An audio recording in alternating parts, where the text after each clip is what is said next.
Hello everyone, welcome back to my channel. मैं हूं doctor प्रतिभा, आपकी फिटनेस फिजियो। तो आज हम बात करेंगे बेली फैट के बारे में। बेली फैट बहुत डेंजरस होता है। क्यों? क्योंकि बेली फैट इंक्रीज करता है 70% higher risk of heart disease and 90% higher risk of type 2 diabetes and also it may associate with the cancer also. सिर्फ बेली फैट जो होता है वो सिर्फ दिखने के लिए खराब नहीं होता, वो एक्चुअली बहुत खराब होता है। बेली फैट सिर्फ बैठा नहीं हुआ है, वो एक ऑर्गन की तरह काम कर रहा है जो कि धीरे धीरे आपकी बॉडी को डैमेज कर रहा है। कैसे? क्योंकि वो हार्मोन और कुछ ऐसे टॉक्सिन्स रिलीज करता है जिससे आपके ऑर्गन्स धीरे धीरे डैमेज होते हैं। बट गेस व्हाट, सिर्फ 3 सेंटीमीटर अगर अपने वेस्ट लाइन में आप डिफरेंस लेके आते हो या कम करते हो तो वो एक बहुत अच्छा पॉजिटिव रिस्पॉन्स या पॉजिटिव बदलाव ला सकता है आपकी लाइफ। सबको लगता है कि सिर्फ क्रंचेस या कैलोरी डेफिसिट या स्ट्रेस मैनेजमेंट या एक्सरसाइज करने से ही बेली फैट कम होगा। सही है, बट मैं आपको ऐसे 4 साइंस बैक्ड फॉर्मूला बताऊंगी, बहुत ही सिंपल तरीका बताऊंगी जिससे आप अपने बेली फैट को हमेशा के लिए खत्म कर सकते हैं, हमेशा के लिए ठीक कर सकते हैं या हमेशा के लिए कम कर सकते हैं। तो ये वीडियो बहुत ही इंपॉर्टेंट होने वाली है, तो इस वीडियो को ज्यादा से ज्यादा शेयर करिएगा लोगों से। और अगर आप मेरे चैनल पे न्यू हैं तो सब्सक्राइब करना मत भूलिएगा और साथ ही बेल आइकन को भी जरूर प्रेस कर लीजिएगा ताकि मेरे नेक्स्ट वीडियो की नोटिफिकेशन आपको मिलती रहे। तो चलिए शुरू करते हैं। तो चलिए पहले हम बेली फैट को समझते हैं। आइडियली मेंस में जो वेस्ट लाइन होती है that should be less than 37 inches and females में, वुमेन्स में 31.5 इंचेस से कम होनी चाहिए या उतनी तक होनी चाहिए। ये डेंजरस तब बन जाता है जब मेल में वेस्ट लाइन जो होती है वो 40 इंचेस को क्रॉस करती है एंड फीमेल्स में 35.5 इंचेस को क्रॉस करती है। आपका जो वेस्ट साइज़ है वो आपके हाइट का 1/2 सेंटीमीटर से कम होना चाहिए। फॉर एग्ज़ाम्पल अगर 160 सेंटीमीटर हाइट है तो जो वेस्ट साइज़ होगा दैट शुड बी 80 सेंटीमीटर और लेस देन दैट। आप चेक कीजिए और मुझे ज़रूर बताइएगा कमेंट में कि आपकी वेस्ट साइज़ का मेज़रमेंट क्या है। सबसे पहले आता है सबक्यूटेनियस फैट। सबक्यूटेनियस फैट जो स्किन के नीचे की जो फर्स्ट लेयर होती है उसको हम सबक्यूटेनियस फैट कहते हैं। जो आप इसको पंच करोगे तो आप इजीली इसको फील कर पाओगे। ये दिखने में तो ख़राब लगता है क्योंकि ये थोड़ा सा लटका हुआ आपको फील होता है, वो दिखने में ज़रूर ख़राब लगता है बट वो उतना डेंजरस नहीं होता जितना कि सेकेंड लेयर ऑफ फैट होती है which is visceral fat. Visceral fat जो होता है वो बहुत ही डीपर लेवल पे स्टोर होता है। सबसे पहले जो आपके इंपॉर्टेंट ऑर्गन्स होते हैं जैसे लीवर, पैनक्रियाज, इन सबसे पहले वहाँ स्टोर होता है, इनके बाहर एक कवरिंग करता है, इसके बाद वो बेली फैट में जाकर स्टोर होना शुरू होता है। तो जो विसरल फैट है वो बहुत डेंजरस है। क्यों? क्योंकि वो एक ऑर्गन की तरह काम कर रहा है बिकॉज वो मेटाबॉलिकली एक्टिव है।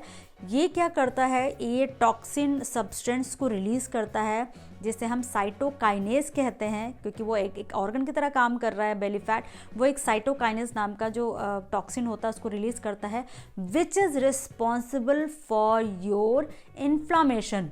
बॉडी में जो इन्फ्लामेशन होती है वो साइटोकाइनेज की वजह से होती है। अब ये जो बेली फैट है वो बहुत सालों की मेहनत है, तो अगर आप सोचो कि ये तुरंत ख़त्म हो जाए या गायब हो जाए दैट्स नॉट पॉसिबल।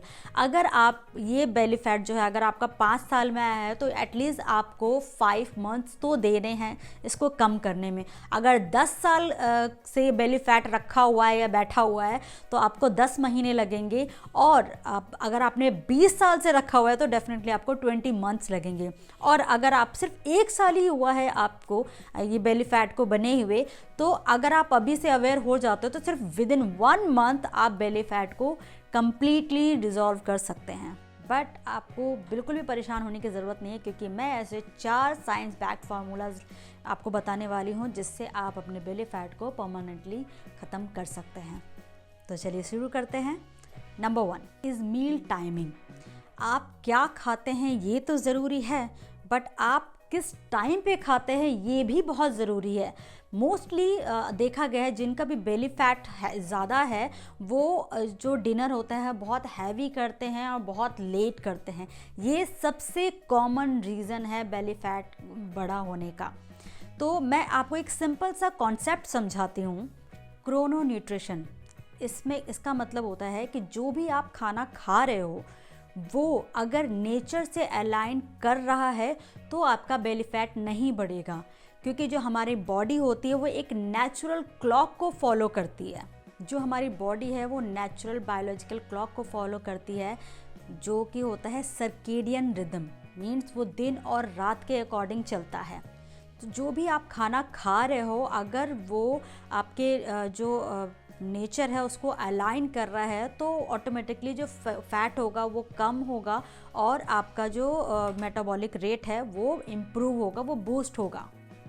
तो क्रोनो न्यूट्रिशन के अकॉर्डिंग अगर आप खाना जल्दी खाते हो, यानी डिनर थोड़ा जल्दी करते हो, तो वो आपके सर्केडियन रिदम के नेचर को मैच करेगा।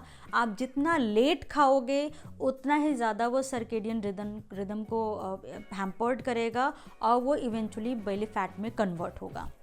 आप किसी भी कॉमन पर्सन को ऑब्जर्व कीजिए या जिनका कॉर्पोरेट कल्चर है, वो उनके यहाँ नॉर्मली खाना बहुत लेट खाते हैं बिकॉज ऑफ रिस्पॉन्सिबिलिटी हो सकता है, या फैमिली, क्योंकि सब फैमिली एक साथ एक ही टाइम पे आए हैं डिनर के टाइम पे, तो वो थोड़ा हैवी डिनर हो जाता है और बहुत लेट हो जाता है। तो वो क्या करता है कि वो आपके सर्केडियन रिदम को हैम्पर्ड करता है। फॉर एग्ज़ाम्पल आपने रात में खाया, क्योंकि क्या होता है रात में आपने खाया तो जो सर्केडियन रिदम होता है, सर्केडियन रिदम का जो काम होता है वो एलिमिनेशन का होता है, यानी बॉडी से एलिमिनेशन स्टार्ट करता है। जब आप रात में खा रहे हो और फिर वो क्योंकि आपकी बॉडी ज़्यादा एक्टिविटीज़ आपने नहीं की, कोई एक्सरसाइज नहीं की, आप इसके बाद सो गए, तो बॉडी पे ओवरलोडिंग हो गई। ओवरलोडिंग होने की वजह से, क्योंकि उसको एलिमिनेशन भी करना है और जो खाना आपने लिया है उसको डाइजेस्ट भी करना है, क्योंकि एलिमिनेशन उसकी प्रायोरिटी है। तो सर्केडियन रिदम के अकॉर्डिंग तो एलिमिनेशन होता है, तो जो खाना अनयूज्ड खाना जो रखा हुआ है वो जा करके जो आपका फैट होता है उसमें जाके स्टोर होना शुरू हो जाता है। इस वजह से वो बेली फैट और बढ़ता चला जाता है और इसकी वजह से आपका गट हेल्थ भी पुअर होता है। इसका सोल्यूशन क्या है? सोल्यूशन बिल्कुल सिंपल है, आपको क्रोनो न्यूट्रिशन के अकॉर्डिंग ही खाना खाना है। मीन्स खाना जो है, आप जो डिनर कर रहे हो, या एक तो आप लाइट लो और दूसरा आप टाइम से थोड़ा पहले खा लो। इससे क्या होगा, जो डिनर है वो जितना जल्दी कर सकते हैं वो अच्छा है, और जो मॉर्निंग का जो ब्रेकफास्ट है वो जितना लेट करेंगे उतना अच्छा है, क्योंकि बीच में जो आपको टाइम मिल रहा है 10 घंटे का, 12 घंटे का या 14 घंटे का, वो एक तरीके से इंटरमिटेंट फास्टिंग हो गया। उसमें क्या होता है, क्योंकि आप बहुत टाइम से आपकी बॉडी भूखी है, मतलब उसको खाना जो है वो आपने कुछ खाया नहीं है, तो जो स्टोर्ड फैट है वहाँ से वो एनर्जी लेना शुरू करेगा। आपको ये समझने की ज़रूरत है कि बेली फैट एकदम से कम नहीं होता या कोई स्पॉट रिडक्शन नहीं होता, आपकी ओवरऑल बॉडी का फैट कम होगा।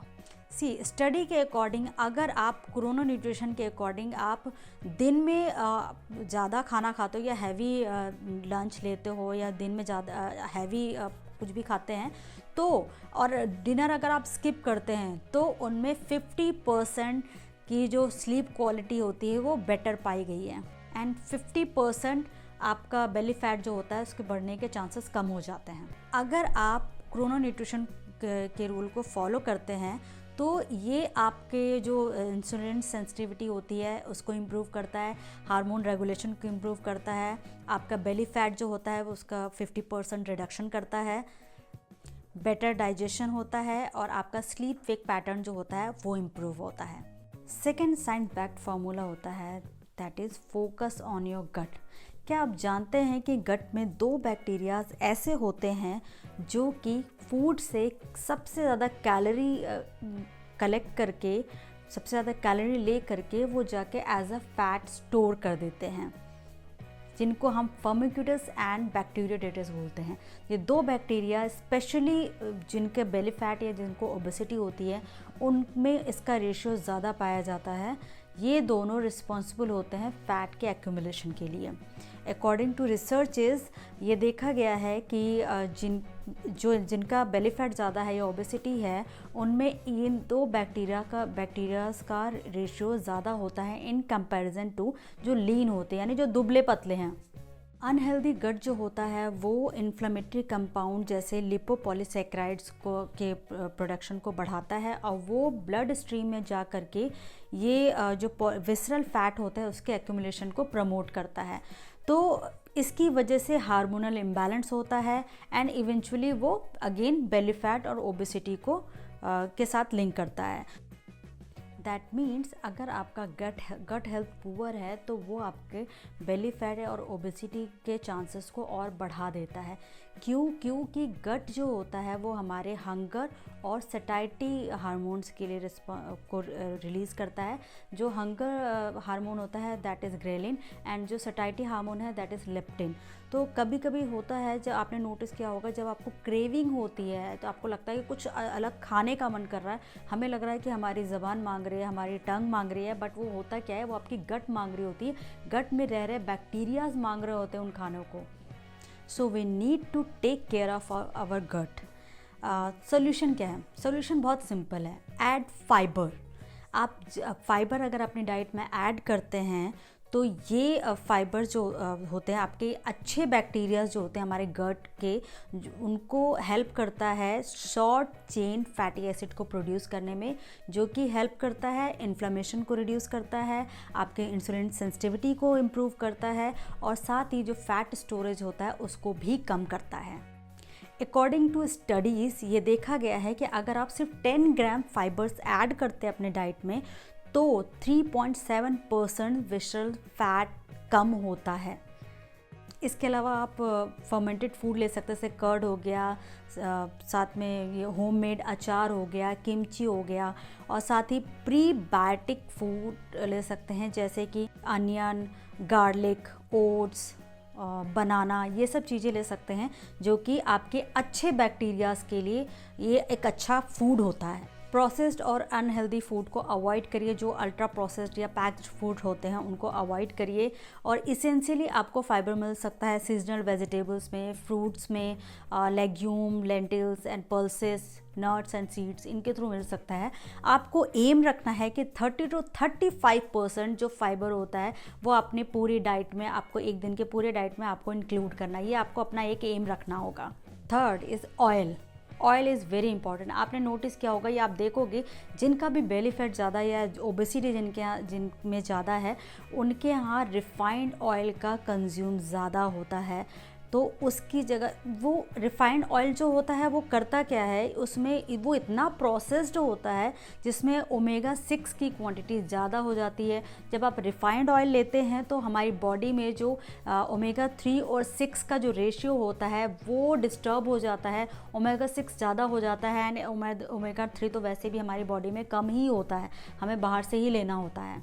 और omega 3 is very important for your gut health. ये इन्फ्लेमेशन को भी कम करता है। जब ओमेगा 3 कम होगा, उसका रेशियो गड़बड़ होगा, तो इवेंचुअली आपके बॉडी का इन्फ्लेमेशन जो होगा वो बढ़ जाएगा। तो और आपने ये अक्सर घर में होता है कि चलो एक बार पूड़ी निकाल ली रिफाइंड ऑयल में, उसको रखे रहते हैं, चाहे वो नॉर्मल ऑयल भी हो उसको भी आप रखे रहते हो, दोबारा से बार बार वो यूज़ होता है। ये सबसे ज़्यादा डेंजरस है। उसकी जगह करना क्या है, आपको नॉर्मल रिफाइंड ऑयल को छोड़ करके आपको कोल्ड प्रेस्ड ऑयल यूज़ करना है। That's very very important. Groundnut oil हो सकता है, कोकोनट ऑयल, सरसों का तेल हो सकता है, ये sesame seeds oil, it's very important. आप जिसको चेंज कर करके आप यूज़ कर सकते हैं।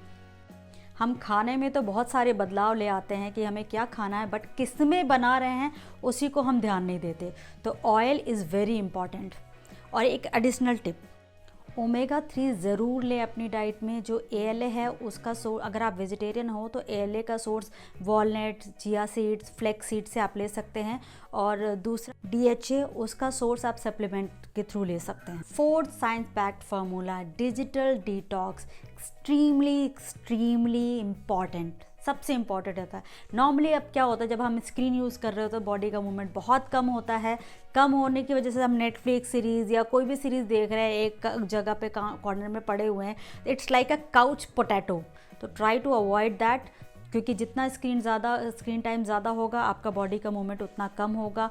बॉडी मूवमेंट कम होगा तो फैट का यूटिलाइजेशन उतना ही कम होगा, कार्टिसोल स्ट्रेस हार्मोन बढ़ेगा, जिससे इवेंचुअली आपका बेली फैट बढ़ेगा। जब भी आप स्क्रीन टाइम बढ़ाते हैं, जब आप स्क्रीन यूज़ करते हैं तो उससे क्या होता है, इससे ब्लू रेज जो होते हैं वो आपके रेटिना के थ्रू आपके ब्रेन को मैसेज देती है कि जो मेलाटोनिन हार्मोन होता है which is responsible for your sleep, वो डिस्टर्ब हो जाता है। अगर वो डिस्टर्ब हो रहा है, इसका मतलब वो सप्रेस हो रहा है, तो आपको नींद नहीं आएगी। अच्छी नींद की कमी होगी, मीन्स आपका जो क्वालिटी स्लीप है वो बहुत डिस्टर्ब हो जाएगा। अगर क्वालिटी स्लीप डिस्टर्ब है, आपको नींद नहीं आ रही है, तो नेक्स्ट डे की जो प्रोडक्टिविटी होगी वो 40% आपकी कम हो जाती है। और जब भी आप स्क्रीन यूज़ करते हैं तो आप अननेसेसरीली फ्रिक्वेंट स्नैकिंग करते हैं, which leads to again fat accumulation. तो इसका सोल्यूशन क्या है? स्क्रीन टाइम को कम करना है। मैंने अपनी एक इससे पहले की वीडियो में मैंने एक्सप्लेन किया है कि आप स्क्रीन टाइम को कैसे कम कर सकते हैं सिंपल 8 स्टेप्स में विदाउट फ़ोन को दूर किए हुए। तो वो वीडियो आप ज़रूर जाके देखिएगा, मैंने डिस्क्रिप्शन में उसका लिंक शेयर कर दिया है। एंड साथ ही ये बहुत इंपॉर्टेंट है, आपको अपना मैनेज करना होगा कि आप ये पहले नोटिस करिए कि पूरे दिन में आपका स्क्रीन टाइम कितना है, कौन सा ऐप ज़्यादा आपका स्क्रीन टाइम कंज्यूम कर रहा है। तो कोशिश करिए उसकी जगह कोई हेल्दी एक्टिविटीज़ उसमें ऐड ऑन करने के लिए उस स्क्रीन टाइम की जगह। तो धीरे धीरे आप अपने स्क्रीन टाइम को कम करिए और हेल्दी एक्टिविटीज़ को ऐड करिए। तो ये सारी चीज़ें आपको हेल्प करेंगी आपकी डिजिटल डिटॉक्स में और आपकी स्लीप क्वालिटी को इम्प्रूव करने में। Instead of using screen time, उस टाइम पे आप किसी अपने लव्ड वन से बात कर सकते हैं, आप उस टाइम को बुक रीड कर सकते हैं या अपने फैमिली के साथ एक क्वालिटी टाइम स्पेंड कर सकते हैं। तो ये सारी चीज़ें हेल्प करेंगी, आपकी रिलेशनशिप को भी इम्प्रूव करेंगी, आपके स्लीप पैटर्न को भी इम्प्रूव करेंगी और जो नेक्स्ट डे की प्रोडक्टिविटी होगी उसको भी बढ़ाएंगी। उम्मीद करती हूँ आपको ये वीडियो पसंद आई होगी, और अगर पसंद आई हो तो लाइक एंड सब्सक्राइब और ज़्यादा से ज़्यादा लोगों से ज़रूर शेयर करिएगा। तब तक के लिए bye bye, take care, keep moving and keep smiling.